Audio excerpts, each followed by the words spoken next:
showtime, and you're listening to Florida Real Estate Radio, where you'll hear about what's relevant and where to find opportunities and solutions in Florida real estate. Right now, live in studio, here's your host, Brian Heckman.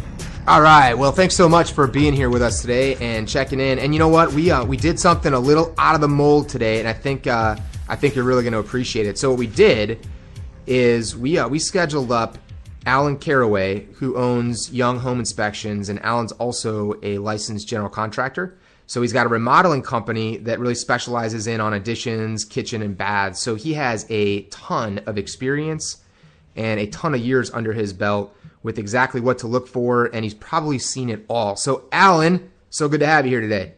Thanks, Brian. It's good to be here. Well, I'm interested to hear all the stuff you've got, because we have a couple of really cool topics that you wanted to talk about and just share with people. And so I'd like to start kind of with an idea of your story, how you got into this, how you got into the construction industry, how you got into home inspections. Well, back when I was back in elementary school, I always really enjoyed working with my hands. And so taking that into remodeling homes back in Nebraska, I had the privilege of actually being able to build homes from the ground up. So we would pour the footers, we would do the framing, and we would put the cabinets in.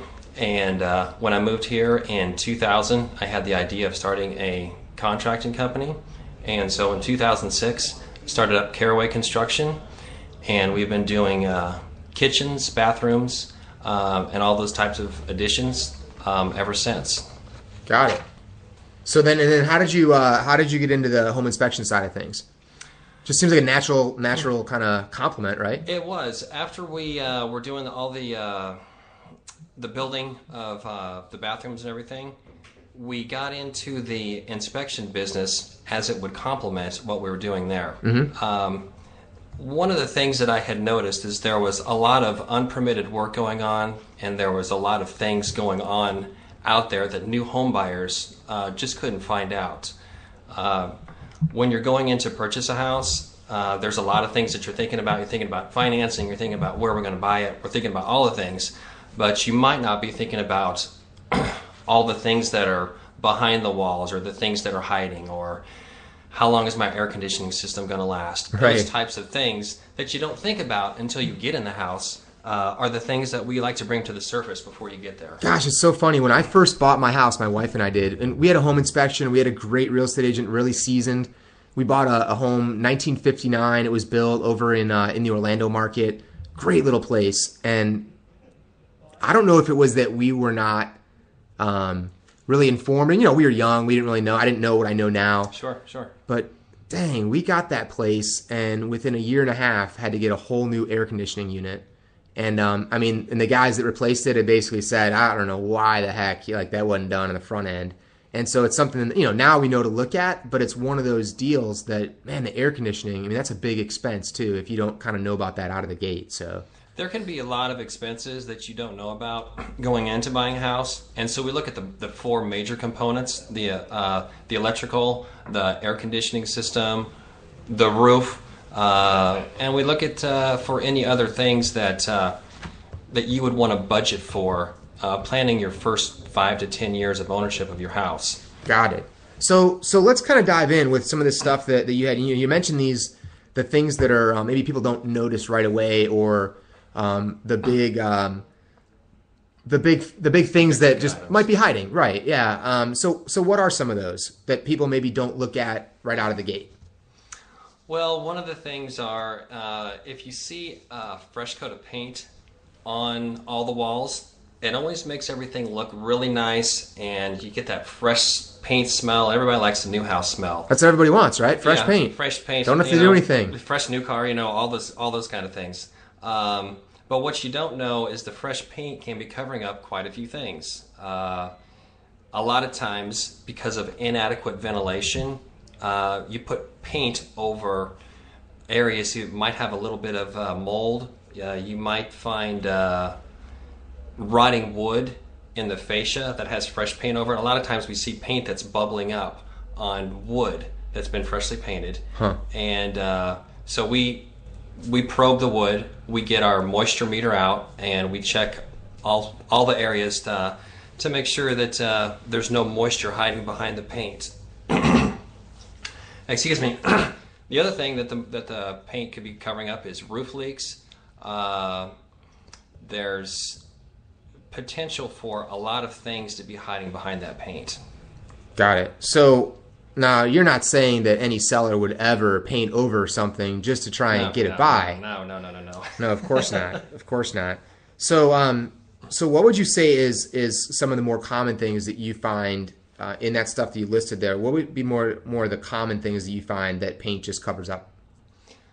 Well, one of the things is when you put a fresh coat of paint on the outside, a lot of times the soffit areas are not covered up. And when you go and you paint over the soffit vents, it can take up to 50% of the ventilation that is needed for the house to breathe. No kidding. Yeah, the house works as a system, and you've got to make sure that you maintain that ventilation to remove the water from the house and to remove the heat from the house. The other thing that the painted soffit can do, it can also really increase your energy cost, because you don't get that ventilation. Your attic becomes much warmer, and you end up spending a lot more money on your air conditioning bill. Huh. A couple of the other things are painting over smoke detectors, the rotting wood like we had talked about, and the other thing is the M-word, mold. A lot of times paint can cover up mold that's hiding behind the walls. Got it. Yeah, bad. That's a bad word. We don't like to hear that word when we have that come back on an inspection. Absolutely. So how long does an inspection typically take? Like, you go out there to the house. We always talk to customers about this, that, you know, they have an appraisal inspection, which is for the bank, for the value of the property. Right. But I just always tell people, your home inspection, we don't actually require it, which is kind of crazy. But on the financing side, we don't require it. But it's one of the best things that they're going to do, is to find out everything that's wrong with the house and basically everything about their house. So how long does it typically take when you go out there? A typical inspection takes usually a minimum of about 2.5 to 3 hours, and that's for a house that's around 2,000 square feet. Got it. Now, if you get up into the 4,000, 5,000 square foot houses, you are looking at probably 6 or 7 hours for some of the bigger houses. Wow. So we spend a lot of time in there in the house. We have actually a 1,000-point inspection checklist that we use. And the inspection report is based off of ASHI, which is the American Society of Home Inspectors. Got it. And we use that specifications that they have laid out, and we've designed our inspection directly around their standards and their guidelines. So how does so you have 1,000 different things basically you've got to check off on a checklist? We have 1,000 different points. Wow.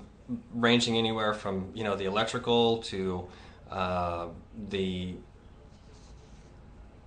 you name it, I bet. Yeah, huh? The plumbing, the faucets, the just everything that you could imagine that's in your house. So what about when we go through and you find work? I'm assuming that because of your background, with the construction, that you probably see stuff from the start and how to build stuff from the start. So it's probably very obvious to you. Like you mentioned, I think earlier, the unpermitted work, which is just work that's not done, let's say, to code, or the homeowners have done it themselves, but maybe not necessarily following the current codes. So what can you talk about that, just unpermitted work? Because I bet you probably see a lot of that. Well, when we walk into a house, all of our inspectors have previously been general contractors or residential builders, and we can walk into a house and look at a kitchen, look at an addition, and within a few glances tell whether the work has been permitted or not. A lot of times we'll go into what looks like an absolutely gorgeous kitchen, new countertops, new kitchen, brand new island, and you go over to the island and you see that there's not an outlet on the island. And that's one of the first signs that there's not permitted, or the work has not been permitted. Got it. There's a couple of other things going on with the unpermitted work. Lanais or garages are typically something that is just put into or changed to air conditioning space. And a lot of times those are 4 inches lower than the rest of the house. So those types of things can cause seasonal flooding. They don't have the proper footings under there for the walls. Usually the cooling system was not originally designed to cool the additional garage or the additional room in the back. Got it. And so what it does is it shortens the life expectancy of your air conditioner. It shortens the life expectancy of the materials. And there's also quite a few other items that with unpermitted work that are hazardous. I mean, it's almost like you guys are paid to basically go be like private investigators for a house, right? I mean, we are the private investigator for you. Before you own your house, there's certain things that you just don't notice. You don't go through and check every window, check every door, and you get in there and you see 3 windows aren't working properly, or you've got some repairs to do with your air conditioning system up in the attic that you didn't see, that some of the vents were disconnected, or insulation was not blown in properly on a whole back room. You'd be amazed, absolutely amazed at some of the things that we see out there. I bet, just in the heyday when building was just going gangbusters, you had all these spec builders that aren't even around anymore, and you just see, they were slapping up houses so fast, and you got to be fast and efficient and economical. So a lot of this stuff, we see it and hear about it, not even on your level. Your eye is trained and wired to see this stuff, but it's amazing at the shortcuts that were taken in some of these houses. So there is, and I had worked for a track builder for about 4 years or so, and it was just one of the things that unfortunately happens out there. Right. Doing new home inspections right when a house is being purchased is very common for us too. We go in and we take a look and make sure that the builder didn't take any shortcuts. Right. That they've got all the things done correctly. We don't necessarily look at every code issue that's out there. Right. But we do definitely find a lot of things that need to be taken care of while you still have the builder ready to make those the changes because you haven't closed. They turn it over to you. Yes, exactly, right before the closing. That's right. Very good. Well, hey, so how can people get a hold of you, Alan? We have a website which is younghomeinspections.com, and if you would also like to look into remodeling or bathrooms, you can go to carawayconstruction.com. Gotcha. Young Inspections with an S? Correct. Caraway Construction Plural. with no S. That's right. Very good. And what about a good contact number to reach you at? A good contact number is 813-267-8616. Perfect. Well, hey, so we're kind of wrapping up with time and all that today, but I want to thank you so much for being here and sharing this stuff. Great information. Brian, thanks for the opportunity. No, you bet. We'll have to do this again because I know you got a couple other awesome topics we talked about to share with people. So I hope we've been of help. Thanks, we'll Brian. do it again. You bet. And thank you out there for listening to Florida Real Estate Radio, where you're always hearing about what's relevant and where to find opportunities and solutions in Florida real estate right now. I'm your host, Brian Heckman, here with Alan Caraway. Remember that we're all in this together, so let's grow together. Have a great day.